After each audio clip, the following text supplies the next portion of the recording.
Hello दोस्तों, welcome back to my new blog. तो आपने जैसे कि पिछला ब्लॉग में देखा है कि हम मीनाक्षी देवी टेंपल गए थे, जहाँ पर हमने मीनाक्षी देवी टेंपल है जो तमिलनाडु में स्थित है। और ये जो है पार्वती जी और शंकर भगवान को समर्पित है मंदिर। तो इसके पीछे भी एक अद्भुत कथा है कि यहाँ पर जो पार्वती जी हैं वो मीनाक्षी देवी के रूप में है, जो उनके एक बहुत सुंदर रूप में है। मतलब कहा जाता है कि यहाँ ये पूरे हरे, मतलब उनका शरीर जो है पूरा हरा पड़ा हुआ था, मतलब हरा है, तो ग्रीन कलर का इनका पूरी बॉडी है। तो जो मूर्ति भी है, मतलब ऐसा कहा जाता है कि वो पूरी ग्रीन है। और यहाँ पर जो मंदिर है, तो मंदिर में ना लगने में कम से कम यहाँ पर बहुत ज़्यादा भीड़ होती है। तो हम लोग को 3 घंटा लग चुका था। हम लोग 3 घंटा लाइन में लगे तब गए थे। और दर्शन की बात की जाए तो दर्शन में ना, मतलब आप दूर से दर्शन होते हैं और गर्भगृह में अंधेरा होता है, चारों तरफ आपको दीपक जलते रहते हैं। तो आपको उस दीपक की रोशनी में ही देवी जी के दर्शन करना होता है। या साउथ के मैक्सिमम जो बड़े बड़े मंदिर हैं वहाँ पर गर्भगृह में ऐसी बहुत ज़्यादा लाइट नहीं रखा जाता है। और फिर हमने दर्शन किए और हम लोग को मतलब टाइम हो गया था, तो लगभग 8 बज गए थे। फिर है ना, हमने मीनाक्षी देवी में ही वहाँ पर मतलब जैसे मंदिर से बाहर निकले और वहाँ पर हमने भोजन ग्रहण किया, जो अंदर ही भोजन मिलता है ना।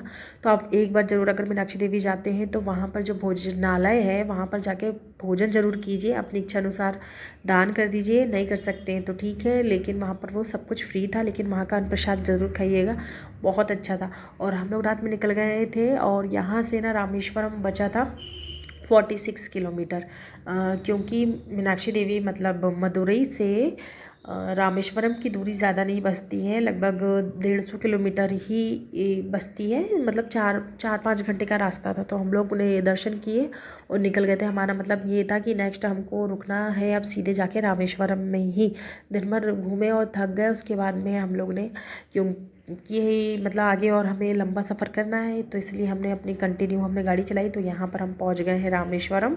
तो ये हमें ब्रिज पड़ा है जो कि बिल्कुल समुद्र के ऊपर से जा रहा है। अभी दिन होता तो आपको बहुत अच्छा दिखता, जो आप लोग ने रील में देखा होगा और वीडियो में देखा होगा कि ब्लू ब्लू चारों तरफ समुद्र दिखता। तो यहाँ से कम्बन ब्रिज जो है अभी अभी ओपन हुआ है, जो जिसकी ओपनिंग हुई है, उद्घाटन हुआ है, वो है इसके नीचे। और हम उसके ऊपर चल रहे हैं। ये काफ़ी सुंदर जगह है और हम फाइनली पहुँच गए हैं रामेश्वरम।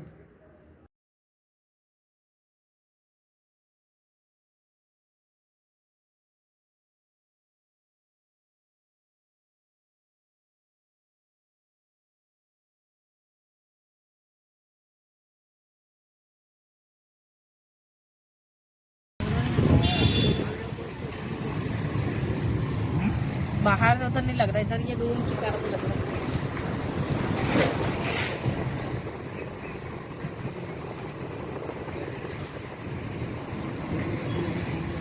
जामबाड़ी मठ।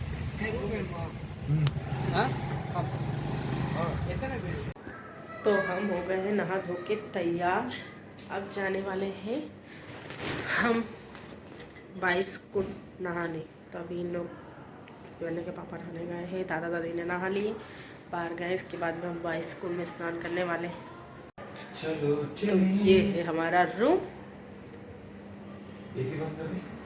तो अब हम घर से निकलने वाले हैं, सबने नहा लिया है और जा रहे हैं हम 22 कुंड का स्नान करने।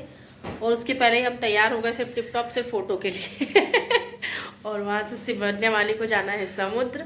शिवन्या को स्पेशली जाके वहाँ पर बनाना है शिवलिंग। रामेश्वरम हम पहुँच चुके हैं, हम रात में पहुँच गए थे, करेक्ट 12 बजे रामेश्वरम आ गए थे।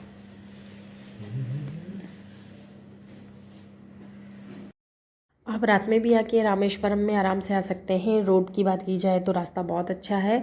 और मतलब आप जैसे ही आते हैं तो मंदिर के आसपास आपको बहुत सारे रूम मिल जाते हैं, आसानी से मिल जाते हैं। आप जैसा चाहे, आप एसी वाला, क्योंकि यहाँ पर उमस बहुत ज़्यादा होती है तो बिना एसी के आप रह नहीं सकते। तो एसी वाले रूम आपको 1800 में आराम से मिल जाते हैं। मतलब हमको जैसे मतलब 2 बेड चाहिए था, तो इसलिए हमारा जो रूम का चार्ज था वो लग 1800 था। इसके नीचे भी आपको 1500 रुपये में, 1600 रुपये में और 1000 रुपये में भी आराम से यहाँ पर रूम मिल जाते हैं। तो आप अपने अकॉर्डिंग यहाँ पर आके रूम ले सकते हैं। और हम लोग हो गए तैयार, और हम तैयार होके सीधे जा रहे हैं अब स्नान करने। 22 कुंड का जो स्नान होता है हम वो करने जा रहे हैं।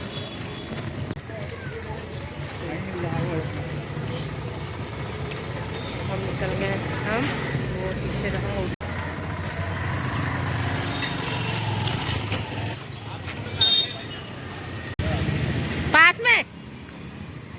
बोल ना।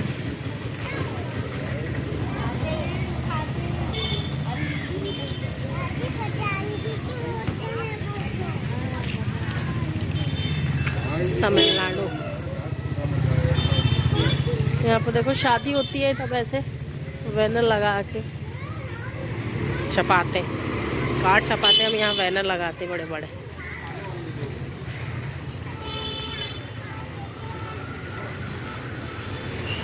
जा रहे हैं हम रामेश्वरम मंदिर की ओर।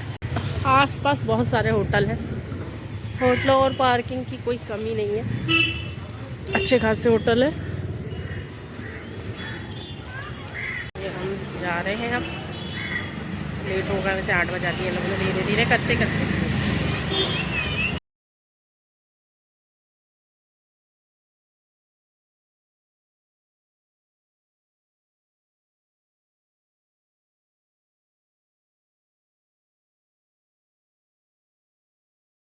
आप जब भी रामेश्वरम आते हैं तो आप ना 1-2 किलोमीटर पहले मत रुक लीजिए, आप सीधे रामेश्वरम मंदिर के पास में भी आसपास बहुत अच्छे अच्छे होटल हैं, रूम अवेलेबल हो जाते हैं, तो आप पास में लीजिएगा। तो ऐसा है कि सुबह उठ के हम जो बाईसकुंड का स्नान है और अग्नि तीर्थम में जाते हैं, मतलब समुद्र में स्नान करने जाते हैं, उसके बाद में हम बाईसकुंड का स्नान करते हैं, फिर कपड़े चेंज करते हैं, क्योंकि गीले कपड़े में मंदिर में एंट्री नहीं होती है। और जेंट्स लोगों को है वो है ना, मतलब वहाँ पर क्या बोलना चाहिए, ये नहीं कहते उसे, धोती कहा जाता है, तो धोती पहनकर जाते हैं। तो मतलब कुछ स्ट्रिक्ट नियम होते हैं यहाँ के, तो उसको हमें फॉलो करना होता है। तो यहाँ पर देखिए ये आप दूसरा चारों तरफ द्वार, पुलिस दिख रही पहला है। द्वार। और यहाँ पर हम जा रहे हैं अग्नि तीर्थम। अग्नि तीर्थम मतलब हम जा रहे हैं समुद्र में स्नान करने।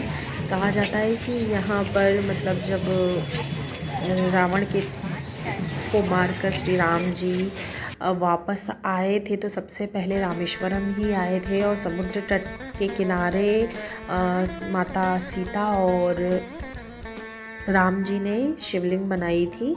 तो इसलिए यहाँ पर ये 4 धामों में से एक है जो हमारा रामेश्वरम धाम, और 12 ज्योतिर्लिंग में से एक जो ज्योतिर्लिंग है वो है रामेश्वरम। तो ये इसी प्रकार यहाँ का महत्व बहुत अधिक बढ़ जाता है। तो ये जितने भी आपको गीले लोग दिख रहे हैं, तो ये यहाँ अग्नि तीर्थम से स्नान करके आ रहे हैं और बाईसकुंड में स्नान करने जा रहे हैं।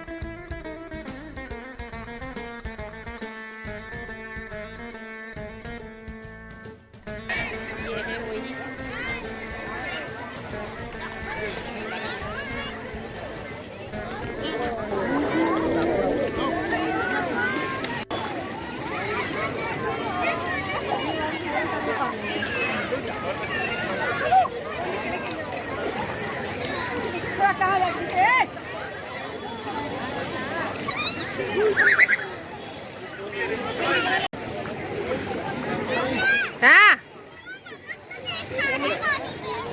हाँ, देखो तो करो, देखो इधर, देखो मम्मी, हाँ देखो इधर, जय करो जय, आगे नहीं जाओ प्रियति अकेले।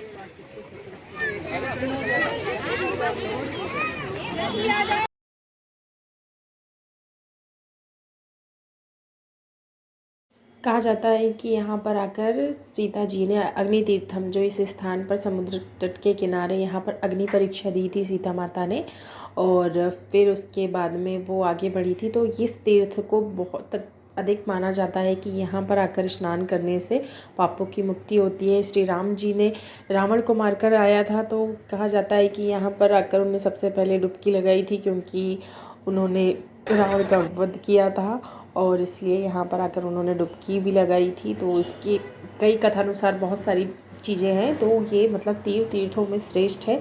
तो यहाँ पर रामेश्वरम तीर्थ ये अग्नि तीर्थम कहा जाता है। तो यहाँ पर आकर भी स्नान किया जाता है। ये सागर का एक तट है जिसे अग्नि तीर्थ कहा जाता है।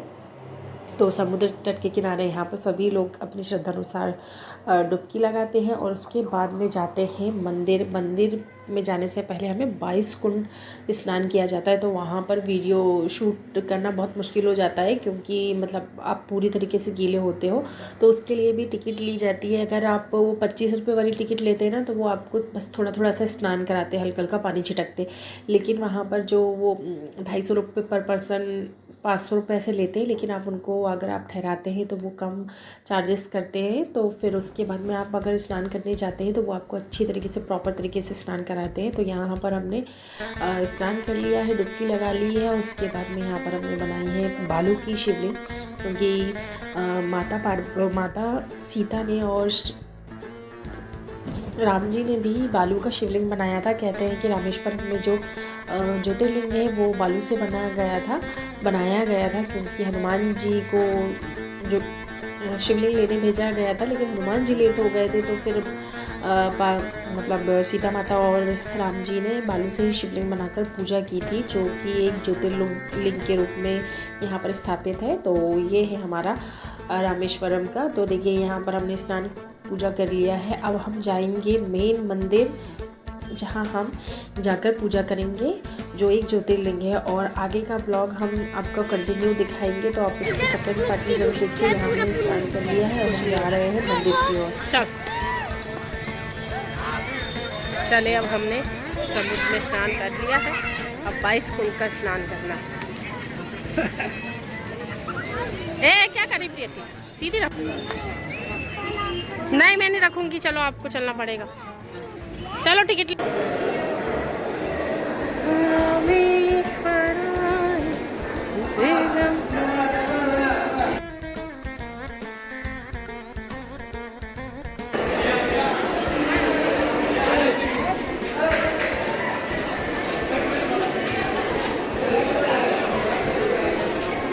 धीरे से हाथ पकड़ लो।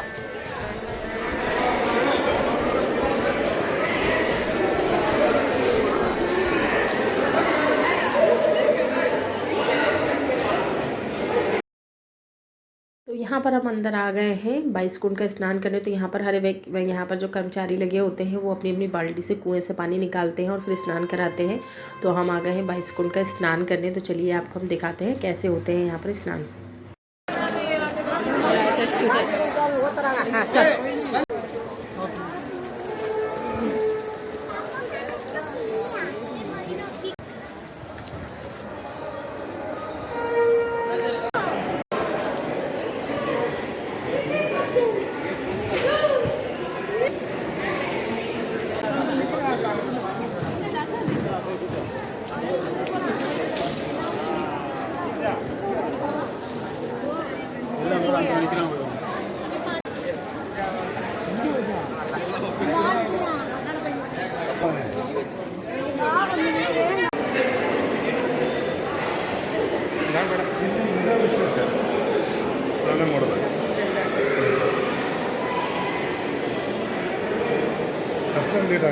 आपको स्नान करके अपने स्नान किया बहुत अच्छा लगा।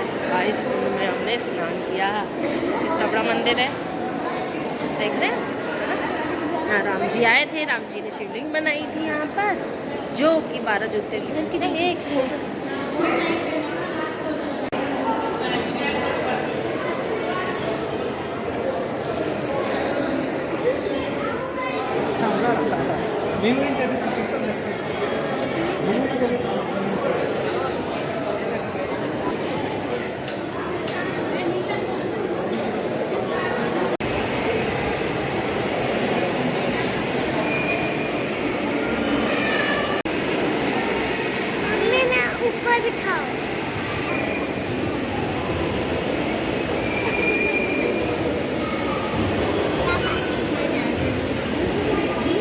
खुश हो।